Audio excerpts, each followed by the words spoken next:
ఇది కథ కథానంద లహరి, ఇది కమ్మని కథల లాహిరి,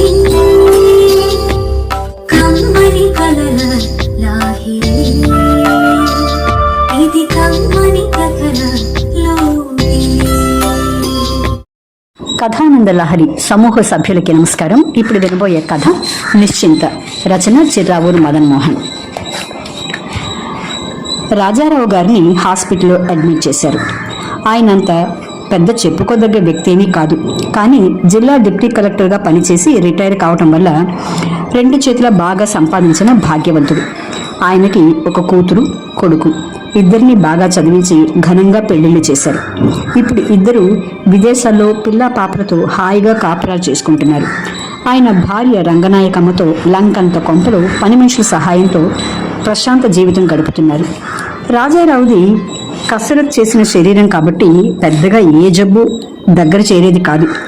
భార్య ఎప్పుడైనా జలుబు, తలనొప్పి లాంటి చిన్న చిన్న అస్వస్థతతో బాధపడ్డా ఎగతాళి చేసేవారు. తన ఆరోగ్యాన్ని తలుసుకుని తనే గర్వపడే ఆయనకి ఉన్నట్టుండి గుండెపోటు రావడంతో ఉక్కిరి బిక్కిరి అయిపోయారు. రంగనాయకమ్మ ఆయన పరిస్థితికి బెంబేలు పడిపోయి డ్రైవర్ సహాయంతో ఆసుపత్రిలో అడ్మిట్ చేయగలిగింది. 80వ పడిలో పడ్డ ఆయనకి డాక్టర్లు కూడా చాలా జాగ్రత్తగా వైద్యం చేస్తున్నారు. 2 రోజులు ఐసీయూలో ఉంచి తర్వాత స్పెషల్ వార్డులోకి మార్చారు. కానీ ఆయన మూసిన కన్ను తెరవటం లేదు. ఆ పరిస్థితి అలాగే కొనసాగితే కోమాలోకి వెళ్లిపోయే ప్రమాదం ఉన్నదని డాక్టర్లు చాలా హెచ్చరికగా ఉండాలని నర్సులని ఆదేశించారు. ఆహారం కూడా ట్యూబ్ ద్వారానే పంపిస్తున్నారు. భార్య రంగనాయకమ్మ ఆయన పక్కనే కూర్చుని ఎప్పుడెప్పుడు కళ్ళు తెరిచి చూస్తాడా, నోరు తెరిచి ఏదైనా మాట్లాడతాడా అని ఎదురు చూస్తూ భగవంతుని ప్రార్థిస్తూ ఉంది. డాక్టర్లు రోజు వచ్చి చూసి ఆమెకు ధైర్యం చెప్పిపోతున్నారు. 4 రోజుల తర్వాత ఆయన పెదవులు కొద్దిగా కదిలి రాధా రాధా అని అస్పష్టంగా ఉచ్చరించి మళ్లీ మూసుకుపోయాయి. ఆయన పెదవి కదిపినందుకు సంతోషించిన ఎవరి పేరో పలకటం జీర్ణించుకోలేకపోయింది ధర్మపత్ని.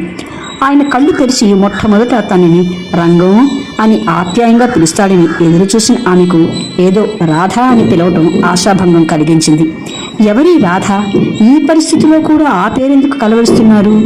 ఇప్పుడు ఆమెకు భర్త జబ్బు పడ్డాడన్న దిగులు కంటే ఎవరి పేరో కలవరుస్తున్నాడన్న దిగులు, బాధ ఎక్కువై మనసులోని సంచలనాన్ని పంచుకునే ఆప్తులు కూడా దరిదాపుల్లో ఆమెకెవరూ కనిపించలేదు.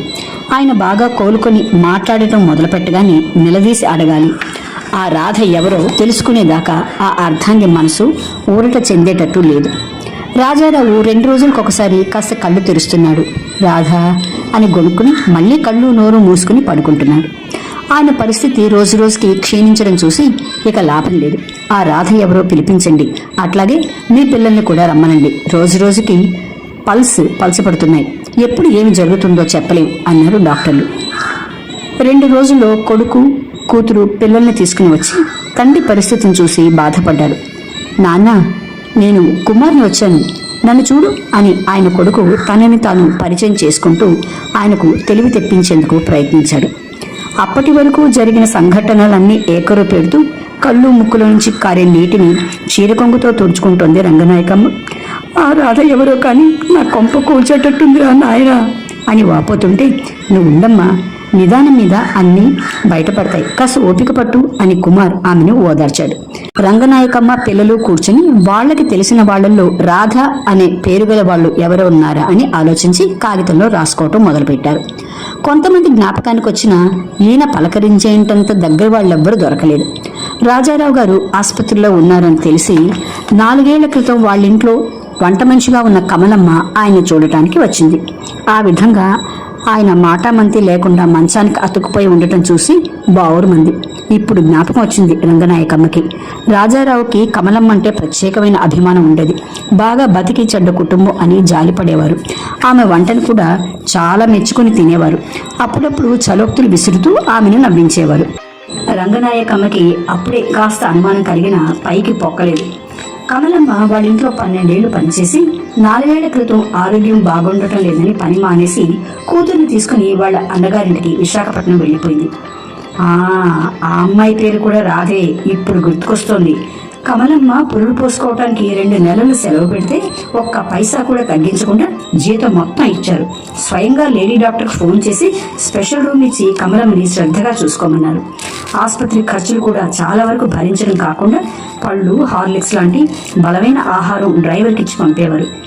అప్పుడు పెద్దగా పట్టించుకోలేదు, కానీ ఇప్పుడు ఆలోచిస్తుంటే వీళ్ళిద్దరికీ ఏదో సంబంధం ఉంటుంది అనిపిస్తోంది. అదిగాక ఈవిడ కూతురి పేరు కూడా రాధ. ఆ పిల్ల ఏమో మరి దాన్నే కలవరిస్తున్నారా? రంగనాయకమ్మ ఆలోచనలు పరిపరి విధాలా అల్లుకుపోతున్నాయి. నీ కూతురు రాధని తీసుకురాలేదా? రాధ అనే మాటని వ్యంగ్యంగా నొక్కి పలుకుతూ అడిగింది. లేదమ్మా, అది లా కాలేజీలో చేరింది కదా, దాన్ని ఆయన తన బిడ్డలాగే చూసుకున్నారు. దాన్ని పై చదువుకు కూడా ఆయన ఎంతో సాయం చేశారు. అట్లాంటి బాబుకి మాట పెగలక నోటికి చీర కొంగు అడ్డం పెట్టుకుని ఏడవటం మొదలుపెట్టింది. అట్లాంటప్పుడు ఆ అమ్మాయిని కూడా వెంట పెట్టుకు రావాల్సింది. కుమార్ జోక్యం కలుగు చేసుకున్నాడు. మా మరదలు పుట్టింటికి ఈ ఊరు వస్తుంటే తోడొచ్చాను బాబు. ఇంత దూరం వచ్చాను కదా, మన ఇంట్లో వాళ్ళని చూసొద్దామని మీ ఇంటికి వెళ్తే మీరంతా ఆసుపత్రిలో ఉన్నారని పనమ్మాయి చెప్పింది. ఎప్పుడు చలాకీగా ఉండే బాబుగారు ఆసుపత్రిలో ఉన్నారని వినగానే బాధేసి చూసిపోదామని వచ్చాను. మళ్ళీ రేపు విశాఖపట్నం వెళ్ళిపోవాలి అని వివరించింది కమలమ్మ. పోనీ మీ అమ్మాయి రాధని ఒకసారి పంపించగలరా? కూతురు శశిరేఖ మాటలకి ఉలిక్కిపడ్డ రంగనాయకమ్మ కూతుర్ని కొరకరా చూసింది. చెప్పి చూస్తానమ్మా, వీలుంటే తప్పక వస్తుంది అని వాళ్ళందరి దగ్గర సెలవు తీసుకుని వెళ్ళిపోయింది కమలమ్మ. భర్తే సర్వస్వంగా జీవితాన్ని వెళ్ళబుచ్చుతున్న రంగనాయకమ్మ కమలమ్మ వచ్చి వెళ్ళిన దగ్గర నుంచి ఒక్కసారిగా సగటు ఆడదానిలా మారిపోయింది. భర్త పైన ఎనలేని గౌరవ మర్యాదలున్న చోట అంతులేని అపనమ్మకం, అసహ్యం చోటు చేసుకున్నాయి. అంతేగాక తమ ఆస్తిపాస్తుల వివరాలు, వీలునామా గురించి కూడా తెలుసుకోవాలనే కుతూహలం ఏర్పడింది. భర్త వీలునామా రాశాడని తెలుసు, కానీ వివరాలేమీ ఆమెకు తెలియవు. కొడుకుని పిలిచి, కుమార్, మీ నాన్నగారు వీలునామా ఎక్కడున్నదో నీకేమైనా తెలుసా అని అడిగింది. అదేమిటమ్మా నన్ను అడుగుతున్నావు? నేను ఈ దేశంలోనే లేను కదా, నాకెలా తెలుస్తుంది? అమాయకంగా అడుగుతున్న కొడుకు మాటలకి అయిపోయింది, అంతా అయిపోయింది. ఆస్తినంతా ఎవరికి రాసిచ్చారు, ఏమి చేశారు? నన్ను నిలువునా ముంచేశారు కదరా. అమ్మా, ఆ శోకాలాపు. ఆయన స్వార్జితం ఎవరికి రాసిస్తే ఏమిటట? నీకు మేలేము, ఎందుకంత నిస్సహాయంగా బాధపడతావు అని మందలించాడే కానీ అతనికి అనుమానం మొదలైంది. తర్వాత మరో 4 రోజులు రాధా రాధా అంటూనే రాజారావు కన్నుమూశారు. భర్త చనిపోయిన రంగనాయకమ్మ కంటి నుండి ఒక్క కన్నీటి బొట్టు కారలేదు సరికదా, ఆమె మనసు ఏదో తెలియని ద్వేషంతో కూడిన కసితో కుమిలిపోయింది. ఆయన అంత్యక్రియలు ఎంతో ఘనంగా జరిపించారు.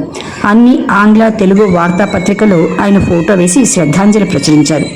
ఆఖరి రోజు శుభం ముగిసి ఆహూతులందరూ తాంబూలాలు సేవించి తిరిగి వెళుతుండగా రాజారావు గారి కాంపౌండ్లోకి ఒక తెల్లటి మెర్సిడెస్ కారు వచ్చి అందరి దృష్టిని తన వైపు తిప్పుకున్నది.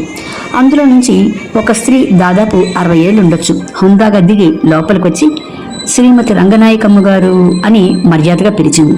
నేనే, రండి కూర్చోండి, మీరెవరో తెలుసుకోవచ్చా అని అడిగింది. అక్కడే సోఫాలో కూర్చున్న రంగనాయకమ్మ. నా పేరు రాధాదేవి. ఆ పేరు వినగానే ఉలిక్కి పడింది రంగనాయకమ్మ. అక్కడున్న వాళ్ళందరూ ఆమెను కుతూహలంగా చూస్తుంటే, అవునండి, నేను అడ్వకేట్ రాధాదేవిని. రాజారావు గారు 5 ఏళ్ల క్రితమే నా చేత వీలునామా రాయించి తన మరణానంతరం మీకు అందజేయమని చెప్పారు. తర్వాత నేను సుప్రీంకోర్టు లాయర్ కావటం చేత ఢిల్లీ వెళ్ళిపోయాను. పత్రికలో ఆయన మరణ వార్త చూసి ఆ కాగితాలు మీకు ఇచ్చిపోదామని వచ్చాను అంటూ పత్రాలు ఆమె చేతిలో పెట్టింది. ఇవన్నీ నాకేమి తెలుసు, మీరే చదివి చెప్పండి అన్నది రంగనాయకమ్మ అదిరే గుండెలను అదుపులో పెట్టుకుంటూ. అబ్బే, పెద్ద విశేషాలేమీ లేవులేండి. మీ పిల్లలిద్దరూ విదేశాల్లో స్థిరపడిపోయారు కనుక ఆస్తిలో సగభాగం మీ పేరున రాసి మిగతాది రామాలయానికి, అనాథ శరణాలయానికి, కొంత పేద పిల్లల చదువులకి ఖర్చు పెట్టమని రాశారు.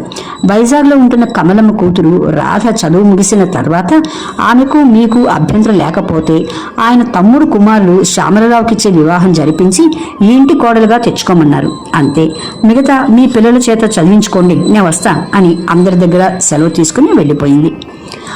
ఆమెతో పాటు ఆ కుటుంబ సభ్యుల మనసుని క్షోభ పెడుతున్న అనుమాన పిశాచం కూడా మాయం కావడంతో తేలికపడ్డ హృదయంతో రంగనాయకమ్మ భోర్ని ఏడ్చింది.